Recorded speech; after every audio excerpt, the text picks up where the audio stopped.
Mart Helme, kas Eesti peaks vastama USA president Donald Trumpi palvele ja minema appi Hormuzi väina? No ma ei ütleks, et see oli otseselt palve, see oli selline pöördumine, et te võiksite ka tulla ja kuna nafta hind ja sellega seonduv niisugune dominoefekt majandustele puudutab ju mitte ainult Ameerika Ühendriike või Hiinat või kedagi kolmandat, vaid ka ikkagi kõiki Euroopa riike. Ja Euroopa teatavasti on ikkagi väga tugevas energiasõltuvuses, tooraine sõltuvuses naftast, gaasist. Siis minu arvates oli see nagu pöördumine selles mõttes, et pange ka õlg alla. Aga nagu me praeguseks teame, minu meelest kõik arvestatavad riigid on öelnud, et nemad selles operatsioonis osaleda ei kavatse, sellepärast et nende hinnangul ei ole see NATO operatsioon ja nad üldse ei ole üksmeelsed selles suhtes ja ei jaga täiesti Ameerika ja Iisraeli seisukohti, et mullade režiim sellisel kujul tuleks kukutada. Nii et me näeme praegu ikkagi väga selget lõhet ja ma näeksin siin ka ausalt öeldes seda Donald Trumpi poolset pöördumist teatud testina NATO-le. Ja selles testis NATO on läbi kukkunud ja sellest meie Eestis peaksime tegema väga tõsised järeldused. Ja kui nüüd vastata küsimusele, kas Eesti peaks viima vägesid, missuguseid vägesid meil sinna viia on, mida meil on anda, on meil selline droonivõimekus, et me saaksime rünnata omalt poolt meie üksus näiteks, kes seal on, mingisuguseid sihtmärke, mida Ameerika luure meile annab, Ameerika tulejuhtimissüsteem, satelliidiluured ja nii edasi meile annavad, meil seda võimekust ei ole.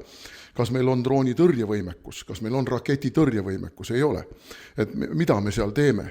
Me oleme ju ükskord auku astunud juba, kui Ukraina sõda algas ja me tegelikult ennast lagedaks tegime relvadest ja nüüd oleme kalli raha eest, ostame kõike juurde, mida maailmaturult ei ole paljusid asju nii kerge enam saada isegi, mis varem oleks olnud üsna lihtne Eestisse osta.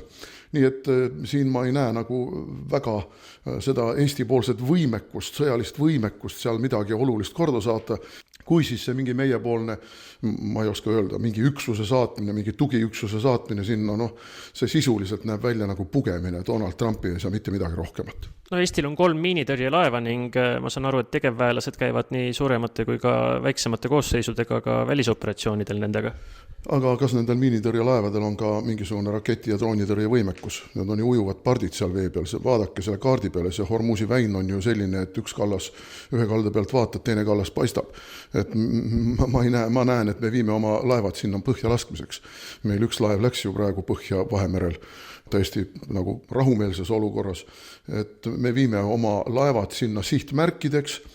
Kui me praegu näeme, et Iraan suudab rünnata isegi Ameerika saatkond ja Ameerika radareid on hävitanud, Ameerika sõjaväebaase on rünnanud, Iisraelis on Tel Aviv, Jeruusalemm, Haifa pihta saanud vaatamata Iisraeli raudsele kuplile, et millega me kaitseme neid laevu ja millega me kaitseme neid mehi.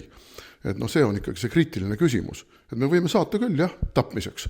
Et kas see on siis nüüd see, mida me ilmtingimata peame oma lojaalsuse tõestamiseks tegema, et me ohverdame seal oma sõdureid ja oma laevu, mida meil üleüldse on ja ainult mõni. Et me oleme ju tõestanud oma lojaalsust Iraagis, Afganistanis ja mitmel pool mujal. Ma ei näe, et sellest oleks tegelikult praeguses geopoliitilises olukorras eriti kasu. Nii, et saan ma teie jutust õigesti aru, kui ameeriklased seda praegu küsivad ka Eestilt, siis Eesti valitsuse seisukoht peaks olema ei.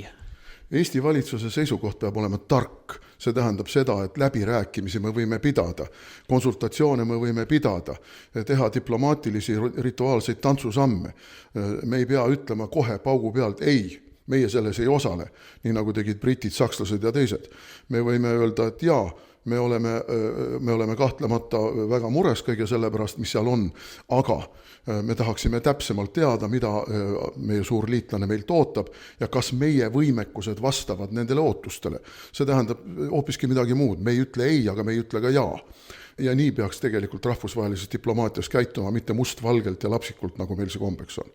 Mille üle me neid läbirääkimisi või konsultatsioone võiks pidada? Täna hommikul tegelikult kajastasime Rahvusringhäälingus, kuidas Soome president Alexander Stubbi sõnul võiks Euroopa pakkuda USA president Donald Trumpile sõjalist abi Hormuzi väina julgestamiseks vastutasuks suurema toetuse eest Ukrainale. Niisugust nagu tehingut teha, et meie saadame omad väed Hormuzi väina, teie pakute suuremat toetust Ukrainale. No esiteks on ameeriklased seda suurt toetust pakkunud kogu aeg ja pakuvad ka praegu jätkuvalt. Ei maksa nüüd arvata, et ukrainlased ise on nii tublid, et nad iga päev mõne naftabaasi või mõne muu objekti suudavad Venemaal ära kahjustada. See kõik on ju Ameerika satelliitluure tulejuhtimissüsteemid ja muu seesugune. Ja ka üleüldse sõjaline abi rakettide ja kõige muu näol.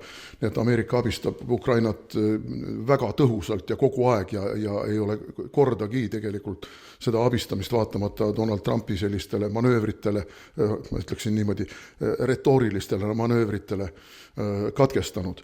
Nii et see on selles mõttes nagu niisugune lahtisest uksest sisse murdmine Stubbi poolt, aga see on just nimelt see täiskasvanulik suhtumine, diplomaatiline suhtumine. Me ei ütle ei. Me püüame selle küsimuse viia laiemale pinnale ja sellel laiemal pinnal kaubeldes vaadata, mis tulemusteni me lõpuks jõuame. Vaat Eesti diplomaatial sellist küpsust ei ole. Kusjuures, kas lääneriigid, Saksamaa, Ühendkuningriik, olid nad siis liiga rutakad, kui nad ütlesid, et see, mis Hormuzi väinas toimub, et see ei ole NATO lahendada? Ma arvan, et nad ei ole rutakad ja arvestame nüüd ikkagi seda, et need on meist oluliselt suuremad riigid, ehkki nad ei ole suurriigid enam. Nad on niisugused keskmise suurusega riigid, ka võrdlemisi piiratud sõjalise võimekusega, isegi brittide puhul nende tuumavõimekus on väga-väga piiratud ja piirdub ainult mõnede allveelaevade pealt välja lastavate rakettidega. Et nad ilmselgelt praegu saavad aru, et NATO on oma loojangu kursil.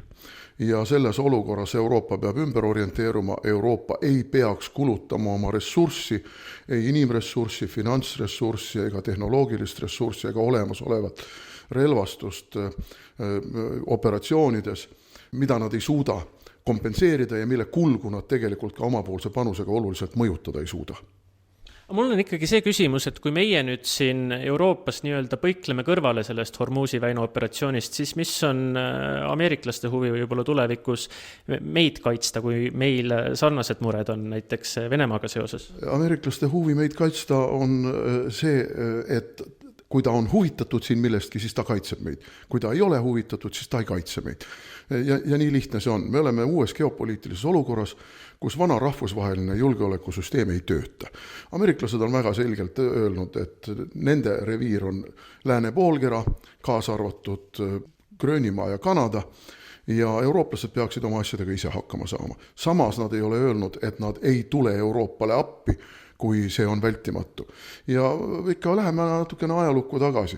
Esimese maailmasõja eel ameeriklased ei olnud absoluutselt huvitatud Euroopa sõtta sekkumisest. Ometi 1917 nähes, et kaalukausil on Prantsusmaa ja Inglismaa kaotus selles sõjas, nad sekkusid, et seda kaotust vältida ja tagada rahvusvahelistes suhetes uus stabiilsus. Ja loomulikult kehtestada ennast ka uue suurriigina rahvusvahelistes suhetes. Täpselt samuti teises maailmasõjas. Ameeriklased olid väga isolatsionistlikult meelestatud, ei tahtnud sõtta minna. Jaapani rünnak sundis neid sõtta minema ja siis nad sekkusid ka Euroopas. Ameeriklased sekkuvad siis, kui nad leiavad, et see on neile vajalik ja kasulik. Ja kui nad leiavad, et see ei ole neile vajalik ja kasulik, siis ei maksa mitte mingid lepingud, ei maksa mitte mingisugused lojaalsustõotused, nad lihtsalt ei sekku. Ja seda tulebki nii võtta. Me oleme kogu aeg korrutanud, et ei iialgi enam üksi. Aga ma ei taha öelda kategoorilises vormis, et me olemegi üksi juba. Me peame küsima, aga võib-olla me oleme üksi praegu ja tegema sellest oma järeldused. Aastal 2020 ma ütlesin, et NATO vajab enda kõrvale plaan B-d. Siis sain ma sõimata nii, et oi. Nüüd on ju selge, et me vajame plaan B-d. Ja me peame mõtlema ikka väga tõsiselt järele, kas me oma väikest piiratud ressurssi läheme kulutama kuskile Hormusi väina selle lootusega, et võib-olla siis ameeriklased halastavad meile ja tulevad meid kaitsta. Aga mina ütlen, et Iraani sõja üks tulemus on see, et Venemaa mitte mingil juhul ei ründa meid, kuna Venemaa näeb väga selgelt praegu Iraanis, et tal ei ole sellist sõjalist võimekust, nagu on ameeriklastel. Kuidas te üldse hindate seda, mis praegu Ameerika, Iisraeli ja Iraani vahel toimub? Kas USA ja Iisraeli rünnak Iraanile oli põhjendatud?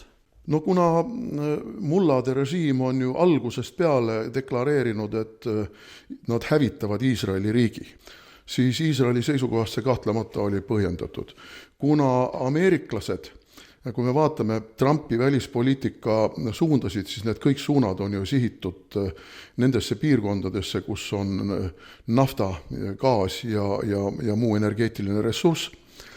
Võtame siis Venezuela, võtame suhted Kasahstaniga ja suhete soojendamine naftarikaste Lähis-Ida riikidega, Saudi Araabia ja teised.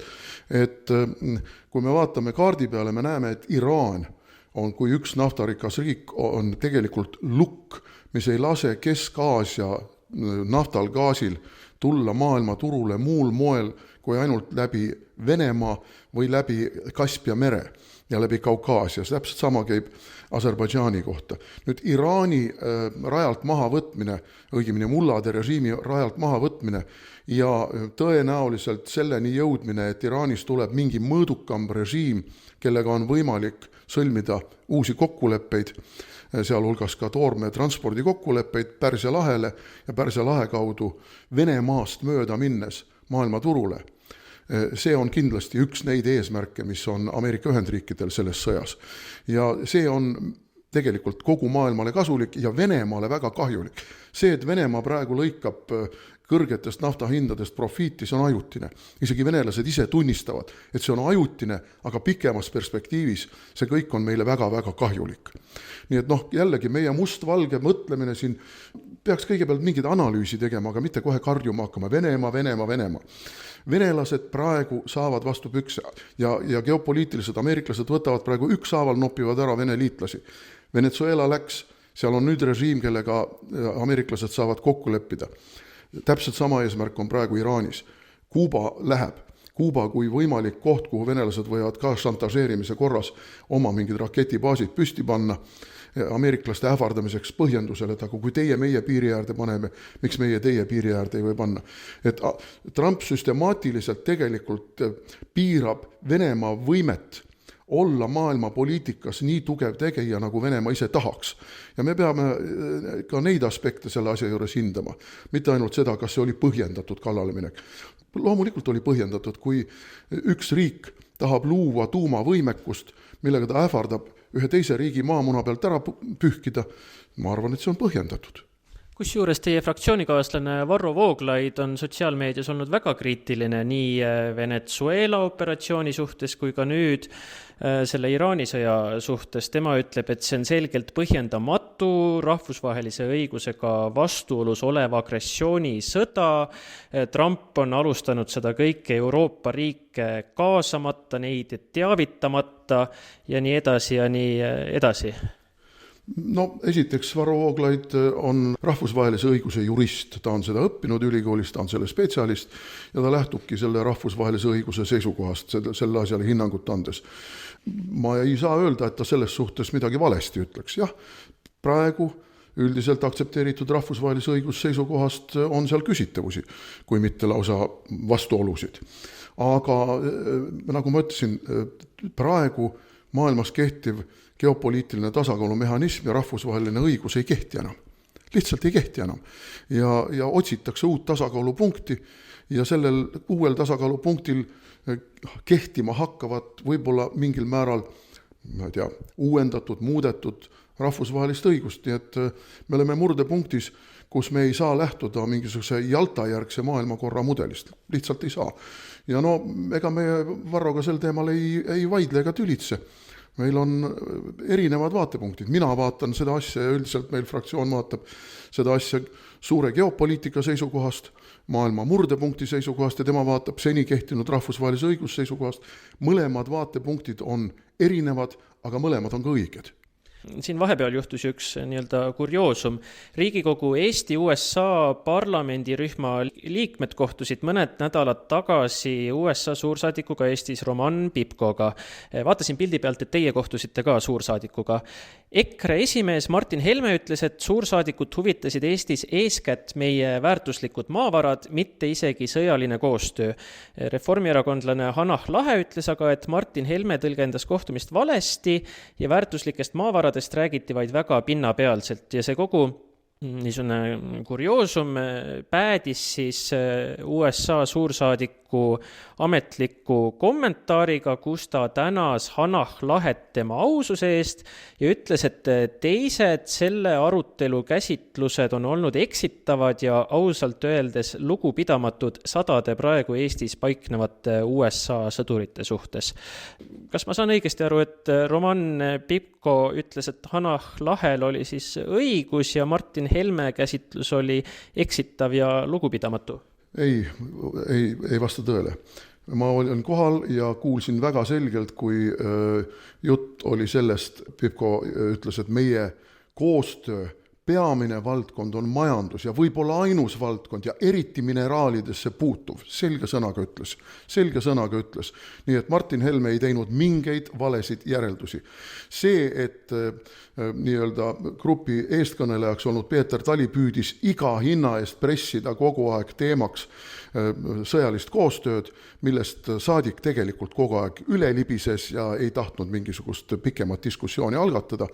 See tähendab seda, et sõjalisest koostööst formaalselt võttes oli juttu, aga tegelikult ei olnud see mingisugune keskne teema sellel kohtumisel. Ega ei olnud ka tegelikult keskne teema see, et mingisugune majanduskoostöö üksikasjadeni me oleksime laskunud. Ei, me ei lasknud. Me väga palju rääkisime ka sellest, kas ta oskab veel eesti keelt ja ta ütles, et ta midagi saab aru, et küllap see tuleb tagasi tal mingil määral. Rääkisime see tema äraminekust Eestist 80-ndatel aastatel, meenutasime selleaegset Tartut ja Tartu Ülikooli, nii et see oli väga sõbralik ja väga selline meeldiv ja kohati väga informaalne kohtumine ja see, et sellest on nüüd niisugune skandaal siin torm veeklaasis välja võlutud, see on lihtsalt piinlik ja mul on arusaamatu, miks Pipko oma selles niisuguses avalduses või seisukohavõtus süüdistas meid just nagu me oleksime halvustanud kuidagi siin olevaid Ameerika sõdureid. Esiteks ei olnud siin olevatest Ameerika sõduritest mitte sõnagi juttu. Mitte sõnagi ei olnud juttu, rääkimata sellest, et keegi oleks neid halvustanud. Keegi ei ole halvustanud ameeriklaste siin viibimist ja nende panust Eesti julgeolekusse. See on täiesti selle kohtumise teemast mööda minev seisukoht. Mul on arusaamatus. Mul on ka arusaamatu, et mis siin nagu valesti siis läks, et kas tõlkes on midagi kaduma läinud või miks Roman Pipko ütleb, et teie see käsitlus on nii-öelda nagu eksitav ja lugupidamatu? Seda tuleb küsida tema käest. Mina ei hakka kommenteerima, mida tema mõtles või mis temale meelde jäi. Minule jäi väga selgelt meelde see, et ta ütles, meie koostöö peamine valdkond saab olema majandus ja võib-olla isegi ainus valdkond ja eriti mineraalidesse puutuv. See oli peaaegu sõna-sõnalt see, mida ta ütles. Aga lahkusite üldiselt soojade tunnete ja sõpradena? Jaa, ma vestlesin temaga veel koridoris ja ütlesin, et ma olen endine suursaadik Venemaal ja mind huvitaks see, mismoodi tema näeb praegu Ameerika-Vene suhteid, Eesti-Vene suhteid, kuivõrd ta kursis praegu sellega on, et ma olen alati tema käsutuses, kui ta soovib minuga nendel teemadel vestelda, et mõtteid vahetada ja minupoolset informatsiooni anda ja ta nõustus minuga, et need suhted on praegu väga keerulised, nii Ameerika-Vene suhted kui ka Euroopa-Vene suhted, Eesti-Vene suhted ja et see teema on kindlasti väga huvitav. Aga see oli koridori vestlus, nii et see ei kohustanud kumbagi poolt millekski. Aitäh teile, Mart Helme, nende mõtete eest. Aga palun.